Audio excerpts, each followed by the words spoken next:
itong si Senator Rodante Marcoleta na nakakulong sa ngayon, kinukwestiyon kung bakit natatagalan na ang pagsasampa ng kaso laban kay dating House Speaker Ferdinand Martin Romualdez. Pero sa kabila po niyan, nagpahayag naman ng pagkumpiyansa at tiwala ang ilang mga senador doon sa Office of the Ombudsman. Kaugnay pa rin po yan sa kasong bumabalot sa mga flood control project. May update dyan si Bombo Grand Hilario.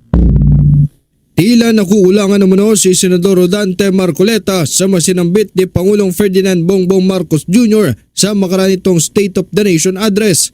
Sa isang panayam, kinwestiyon ng senador ang hindi pagbanggit ng presidente sa partikular na pangalan ni former House of Representatives Speaker Martin Romualdez, kung saan kinwestiyon din ang mamabatas maging ang pawang katagalan ng Office of the Ombudsman sa pagsasampa ng kaso laban sa dating House Speaker. Git kasi niya nauna pang maisampa ang kaso nila sa Sandigan Bayan kumpara kay former House Speaker na itinuturing sangkot umano sa manumalyang flood control projects. Dapat ba ganun lang ang narinig natin?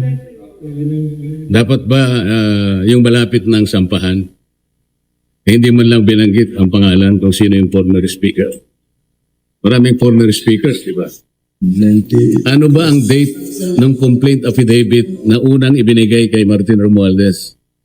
Abril 2026 pa ang date nun.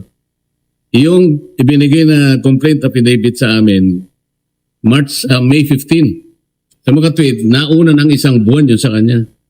Tanungin ninyo ang ombudsman, meron na bang ibinigay na counter affidavit si Martin Romualdez?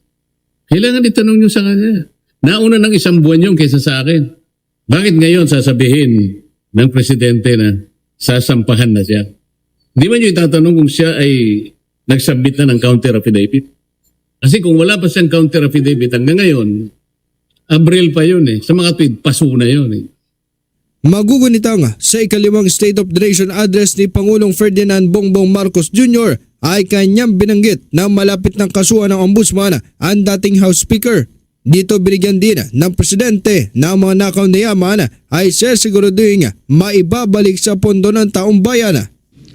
At dumating na tayo sa punto na ayon sa Ombudsman ay malapit na ang paghain ng patong-patong na kaso laban sa dating speaker.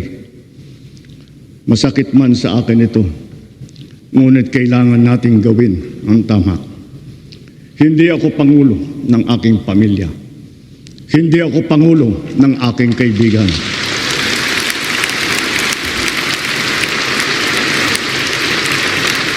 Ako ay pangulo ng Pilipinas at ang tungkulin ko ay sa inyo, ang aking mga kapwa Pilipino.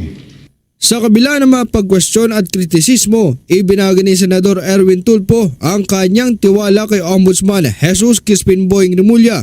Makikita naman daw sa mga nangyari na sunod-sunod kinasuhan ng Tanod Bayan ang ilang mga individual dawit sa korupsyon. Sa Ombudsman po yun, pero I trust Ombudsman Boying Remulla. Nakakita mo sunod-sunod ho yung mga pinagkakasuhan po nila. Wala na po sa kamay ng presidente yung naka-ombudsman na po yun. Pati yung mga nasa DOJ na kaso ng mga contractor na doon na po sa kanila. Ito po si Bombo Grand Hilario and this is Bombo Radio Philippines, the #1 radio network in the country. Your trusted source of news and information. Basta Radio, Bombo!